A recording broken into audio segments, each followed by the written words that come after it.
Hello friends, स्वागत करता हूं आपका अपने इस यूट्यूब चैनल में। साथियों, आज हम CCC से संबंधित कुछ ऐसे महत्वपूर्ण क्वेश्चंस के बारे में बात करेंगे जो कि लगभग हर बार एग्ज़ाम में पूछे जाते हैं। साथियों, मेरा बस एक ही लक्ष्य है कि आपके पेपर को जो है बेस्ट बनाना, अच्छे ग्रेड से आपको पास कराना। तो चलते हैं अपने क्वेश्चन की तरफ। क्वेश्चन नंबर 1 है, Facebook do not have an option to reply to post. इसमें क्या कह रहा है कि फेसबुक में जो है पोस्ट का उत्तर देने के लिए कोई विकल्प नहीं होता। तो जैसा कि यदि आप फेसबुक को यूज कर रहे हैं तो उसमें किसी पोस्ट के लिए कमेंट का ऑप्शन होता है, राइट। तो वही इस क्वेश्चन में बात किया गया है जो कि कह रहा है कि नहीं होता है। तो ये जो हमारा हो जाएगा फॉल्स हो जाएगा, ठीक है, यानी ऑप्शन नंबर बी वो सही हो जाएगा। अगला क्वेश्चन है कि you can not use out of format command in table. क्या कह रहा है कि आप टेबल में आउट ऑफ फॉर्मेट कमांड का उपयोग नहीं कर सकते हैं। तो फ्रेंड्स, ये जो होगा ये बिल्कुल फॉल्स है, ठीक है, मतलब ये गलत कह रहा है। तो यहाँ पे फॉल्स ऑप्शन यानी ऑप्शन नंबर बी जो वो बिल्कुल सही हो जाएगा। तो इसी के साथ जो अगला क्वेश्चन हमारा है, question number 3, one can search a station name using 3 letter of it on। यानी यह कह रहा है कि किस पर हम जो है किसी स्टेशन के 3 लेटर से उस स्टेशन को सर्च कर सकते हैं। तो यहाँ ऑप्शन ए में दे रखा है irctc.co.in और बी में है bookmyshow.com, सी में कह रहा है बोथ ऑफ एबव यानी ए और बी दोनों, डी में कह रहा है नन ऑफ दीज यानी इनमें से कोई नहीं। तो यहाँ पे जो होगा IRCTC जो है ये रेलवे का एक एप्लीकेशन है, प्लेटफॉर्म है, जिस पर से आप रेलवे से संबंधित सभी वर्क को कर सकते हैं, ठीक है। तो ऑप्शन नंबर ए जो है वो हमारा सही हो जाएगा। इस पर हम 3 लेटर से किसी स्टेशन के नाम को सर्च कर सकते हैं, ठीक है। तो अब यहाँ IRCTC पर ये मुद्दा बन रहा है कि इसका फुल फॉर्म क्या होता है, ठीक है। तो इसके फुल फॉर्म की बात करेंगे तो IRCTC का हो जाएगा Indian railway catering tourism corporation, ठीक है। वैसे कॉरपोरेशन ऑफ इंडिया भी हो तो भी सही होगा, लेकिन कॉरपोरेशन तक ही है, ठीक है। तो चलते हैं अगले क्वेश्चन की तरफ। क्वेश्चन नंबर 4 क्या कह रहा है कि in which shortcut key is used for go to last slide of the presentation. क्या कर रहा है कि प्रेजेंटेशन की अंतिम स्लाइड में जाने के लिए किस शॉर्टकट कुंजी का उपयोग किया जाता है। तो साथियों, मैं आपसे बता दूं कि यह क्वेश्चन जो है वो लिब्रे ऑफिस इम्प्रेस से लिया गया है, ठीक है। तो इसमें कहा जा रहा है कि यदि जैसे मान लीजिए आपने कई स्लाइड को बनाया, कई स्लाइड को बनाया है, तो उसमें आप कहीं वर्क कर रहे हैं और आपको लास्ट स्लाइड पर जाना, तो उसके लिए आप जो वो शॉर्टकट की कंट्रोल प्लस इंड का उपयोग करेंगे, ठीक है। किसका उपयोग करेंगे? कंट्रोल प्लस इंड का, ठीक है। स्किप जो होता है, स्किप से हम किसी स्लाइड शो को रोकते हैं, ठीक है। तो समझते चलते हैं सबको, ठीक है। तो क्वेश्चन नंबर 5 क्या कह रहा है, work book is a collection of worksheet. तो ये ट्रू फॉल्स है, ठीक है। क्या कर रहा है कि वर्कबुक जो है वो वर्कशीट का एक संग्रह है, यानी वर्कबुक कई वर्कशीटों से मिलकर बना है। तो ये 100% ट्रू है, ठीक है।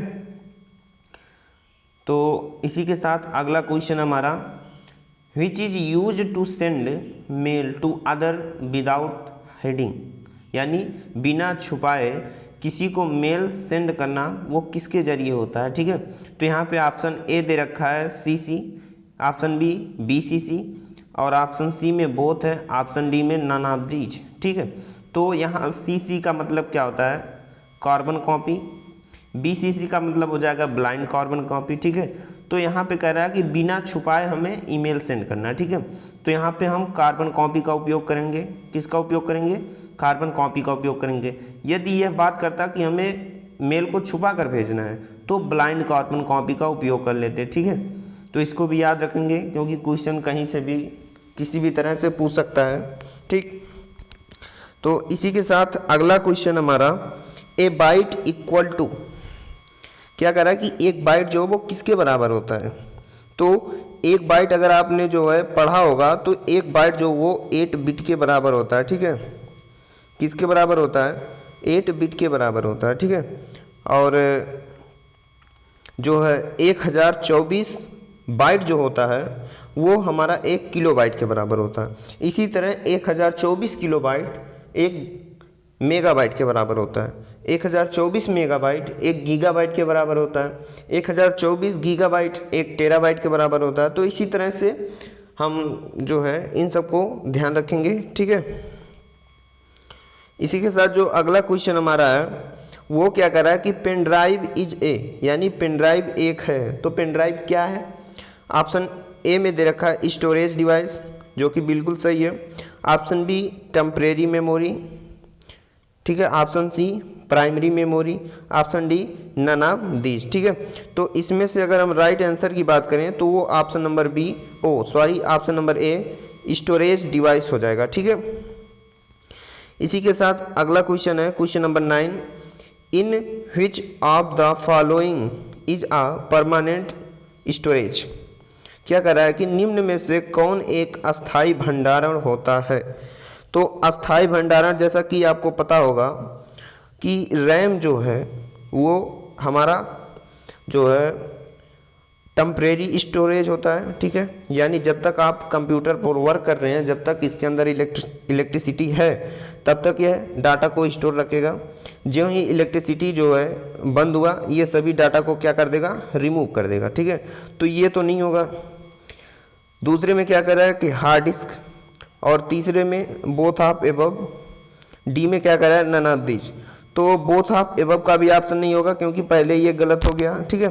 तो अगर हम इसके राइट आंसर की बात करें तो वो हार्ड डिस्क हो जाएगा। क्या होगा? हार्ड डिस्क हो जाएगा, ठीक है। तो इसी के साथ question number 10, is an governance website. कह रहा है कि इनमें से कौन गवर्नेंस वेबसाइट हैं, ठीक है। तो गवर्नेंस वेबसाइट की बात करें तो गवर्नेंस वेबसाइट वह वेबसाइट होती हैं जिसके जरिए हम गवर्नमेंट के सभी सेवाओं को डायरेक्ट एक्सेस कर सकते हैं, ठीक है। तो उसमें से पहला हो गया हमारा पासपोर्ट सेवा। पासपोर्ट सेवा भी एक गवर्नमेंट वेबसाइट है। दूसरा है नेशनल पोर्टल ऑफ इंडिया, ये भी है। और तीसरा हो जाएगा prime minister of India portal, जो कि ये डायरेक्ट, ठीक है, ये भी गवर्नमेंट की है। तो जब तीनों सही है तो चौथा ऑप्शन दे रखा ऑल ऑफ दी एबव। तो यहाँ हम राइट आंसर में अपना डी ऑप्शन को चूज करते चलेंगे, ठीक है। तो इसी के साथ जो है अगला क्वेश्चन हो जाएगा question number 11, which shortcut key is used for page break in LibreOffice Writer, ठीक है। कह रहा है कि लिब्रे ऑफिस राइटर में किस कुंजी का प्रयोग हम पेज ब्रेक के लिए करते हैं, ठीक है। क्या कह रहा है कि लिब्रे ऑफिस राइटर में किस कुंजी का उपयोग पेज ब्रेक के लिए किया जाता है। तो इसके लिए आपके सामने 4 ऑप्शंस हैं। पहला है कंट्रोल प्लस इंटर, दूसरा है कंट्रोल प्लस स्पेस, तीसरा शिफ्ट प्लस इंटर और चौथा नन ऑफ दिस, ठीक है। तो राइट आंसर अगर इसमें देखा जाए तो यहाँ ऑप्शन नंबर ए कंट्रोल प्लस इंटर, जो कि बिल्कुल सही है, ठीक है। इसी के साथ अगला क्वेश्चन है क्वेश्चन नंबर 12, कह रहा है इज आ सर्च इंजन। इनमें से कौन एक सर्च इंजन है, ठीक है। तो सर्च इंजन की बात कर रहा है तो मैं आपको बता दूं कि जो ये फायरफॉक्स है, ये जो फायरफॉक्स है ये हमारा ब्राउज़र है। गूगल क्रोम ये भी ब्राउज़र है, ठीक है। तो यहाँ बिंग जो होगा वो हमारा सर्च इंजन है, ठीक है। यानी ऑप्शन नंबर ए जो है वो बिल्कुल सही हो जाएगा, ठीक है। इसी के साथ क्वेश्चन नंबर 13 क्या कर रहा है कि is the collection of related file, संबंधित फाइलों का संग्रह क्या कहलाता है। दोस्तों मैं आपको बता दूं कि इस क्वेश्चन में जो है काफ़ी लोग कंफ्यूज हो जाते हैं, ठीक है। क्योंकि यहाँ फाइल का कलेक्शन और लोग डॉक्यूमेंट को चूज कर लेते हैं, ठीक है, जो कि बिल्कुल गलत है। डॉक्यूमेंट इसका आंसर है ही नहीं, ठीक है। तो इसमें जब डॉक्यूमेंट है नहीं तो राइट आंसर क्या है, तो इसका राइट आंसर जो वो डाटा बेस हो जाएगा, ठीक है। क्या होगा? डाटा बेस होगा, राइट। तो इसमें आप मिस्टेक ना कीजिएगा, ठीक है, क्योंकि ये जो क्वेश्चंस हमने इस वीडियो में ले रखे हैं ये क्वेश्चन काफ़ी मोस्ट इंपॉर्टेंट है ट्रिपल सी एग्जाम की दृष्टि से, ठीक है, जो कि लगभग हर बार पूछे जाते हैं। तो इसी क्रम में जो है क्वेश्चन नंबर 14 है, Which symbol is used to make a cell address as absolute.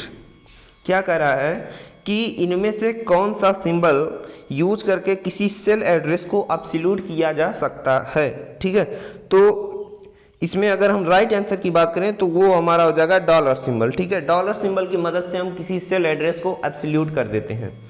Cell address को एब्सोल्यूट करने का क्या अर्थ होता है कि जैसे अगर हम किसी सेल को एब्सोल्यूट में चेंज कर देते हैं, यानी किसी सेल एड्रेस को एब्सोल्यूट सेल एड्रेस में अगर हम कन्वर्ट कर दिए हैं तो उस सेल एड्रेस को कभी भी बदला नहीं जा सकता। ठीक है, तो ये काम होता है सेल एड्रेस को एब्सोल्यूट करने का। राइट, इसी के साथ जो होगा हमारा क्वेश्चन नंबर 15 क्या कर रहा है कि printer output by light beam and particles of ink. ठीक है, तो यहाँ पे मिस्टेक हो गया थोड़ा सा, यहाँ लेजर नहीं प्रिंटर होगा। ठीक है, प्रिंटर लाइट बीम और स्याही के कणों द्वारा आउटपुट उत्पन्न करता है। ठीक है, तो इसका जो राइट आंसर हो जाएगा वो हमारा होगा लेजर प्रिंटर। राइट, तो इसका जो राइट आंसर है वो लेजर प्रिंटर हो जाएगा। इसी के साथ अगला question, question number 16, 1 kilobyte is equal to, 1 kilobyte किसके बराबर है। ठीक है, तो अभी पिछले क्वेश्चन में हमने आपसे बात किया था कि जो 1 किलोबाइट है वो 1024 बाइट के बराबर होगा। किसके बराबर, 1024 बाइट के बराबर होगा। ठीक है, अगर यहीं पे जो है वो 1 गीगाबाइट पूछता और बाइट के स्थान पे मेगाबाइट देता तो भी ठीक है। 1024 यानी 1024 byte equal to 1 kilobyte, 1024 kilobyte equal to 1 megabyte, 1024 megabyte equal to 1 gigabyte, 1024 gigabyte equal to 1 terabyte. ठीक है, तो इस तरह से इसका क्रम है, भूलिएगा मत। इसी के क्रम में जो अगला क्वेश्चन होगा हमारा क्वेश्चन नंबर 17 क्या कर रहा है कि computer memory is measured in atoms of. Computer की मेमोरी को किस रूप में मापा जाता है। ठीक है, तो कंप्यूटर की मेमोरी है जो कि यहाँ 4 ऑप्शन दिए गए हैं, बाइट्स, मीटर, सेकंड, नन। ठीक है, तो मीटर जो ये दूरी को मापता है, सेकंड समय को मापता है। ठीक है, तो इसके राइट आंसर की बात करें तो वो हो जाएगा हमारा बाइट्स। ठीक है, किसी भी कंप्यूटर के मेमोरी को बाइट्स में मापते हैं। राइट, तो इसको याद रखिएगा। अगला क्वेश्चन हो जाएगा क्वेश्चन नंबर 18। क्वेश्चन नंबर 18 क्या कह रहा है कि 1 मेगाबाइट इक्वल टू, फ्रेंड्स इसमें आप थोड़ा सा भी कंफ्यूज मत होइएगा, क्योंकि जहां हमने 1024 मेगाबाइट इक्वल टू 1 गीगाबाइट पढ़ा, यानी 1024 जहां हम काउंट कर रहे थे वहीं इसमें 1000 काउंट किया गया। वैसे नॉर्मली जो होता है स्टडी के लिए 1024 यूज किया जाता है, बाकी जो आप स्टोरेज मार्केट से लेते हैं वहाँ पर 1000 ही काउंट किया जाता है। ठीक है, तो यहाँ पे 1 मेगाबाइट में जो होगा अगर हम 1000 से कंपेयर करें तो 1 मेगाबाइट इक्वल टू 1000 किलोबाइट होगा। राइट, अब 1000 किलोबाइट में जो होगा वो हमारा 10 की पावर 6 बाइट्स हो जाएगा। ठीक है, तो यहाँ ऑप्शन ए जो है 10 टू द पावर 6 बाइट्स ये हमारा राइट आंसर हो जाएगा। ठीक है, इस क्वेश्चन को समझ लीजिएगा आसानी से। ठीक है, क्योंकि ये क्वेश्चंस जो है काफ़ी लोग इसमें कंफ्यूज होते हैं, क्योंकि 1024 वो पढ़े होते हैं। अब जहाँ उनको 1000 काउंट करने को होता है तो वो कहते हैं सब ऑप्शन गलत है और उल्टा सीधा मार देते हैं। ठीक है, तो ऐसा बिल्कुल भी मत कीजिएगा। इसी के साथ जो है क्वेश्चन नंबर 19 क्या कह रहा है, the losses it's content when the power is switched off. क्या कह रहा है कि बिजली बंद होने पर कौन अपनी सामग्री खो देता है। ठीक है, तो यहाँ पे 4 ऑप्शन है, RAM, ROM, directory, none of these. ठीक है, तो रैम जो होता है, रैम अभी हमने आपको बताया कि रैम एक टेम्पोररी मेमोरी होता है, टेम्पोररी स्टोरेज होता है, और रोम जो वो परमानेंट होता है। ठीक है, तो इलेक्ट्रिसिटी जब बंद होती है, लाइट जब बंद होती है तो वो रैम अपना सारा डाटा खो देता है। तो इसका सही आंसर क्या हो जाएगा, ऑप्शन नंबर ए। ठीक है, इसी के साथ जो है क्वेश्चन नंबर 20 और इस वीडियो का last question, the cell that is in used is called, यानी जिस सेल का उपयोग किया जाता है वह सेल क्या कहलाता है। दोस्तों यह क्वेश्चन जो है लिब्रे ऑफिस कैल्क से लिया गया है। ठीक है, और यह कह रहा है कि जिस सेल पर आप वर्क कर रहे हैं प्रेजेंट टाइम में, जिस सेल पर आप वर्क कर रहे हैं उस सेल को क्या कहा जाता है। ठीक है, तो उस सेल को हम बोलते हैं एक्टिव सेल। क्या बोलते हैं?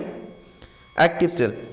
ठीक है, तो क्वेश्चन नंबर 20 का जो राइट आंसर होगा वो active cell, option number B बिल्कुल सही हो जाएगा। दोस्तों, अगर वीडियो आपको थोड़ी सी भी अच्छी लगी हो तो लाइक और चैनल को सब्सक्राइब जरूर कर लें, क्योंकि आप और आपके भाइयों के लिए ट्रिपल सी की तैयारी बहुत ही बेस्ट तरीके से इस चैनल से आपको प्रोवाइड की जाएगी। ठीक है, तो इसलिए आप चैनल को सब्सक्राइब कर लें और अपने दोस्तों के साथ भी शेयर कर दें, ताकि उनका भी जो है ट्रिपल सी एक अच्छे ग्रेड से पास हो सके। ठीक है, तो मिलते हैं नेक्स्ट वीडियो में।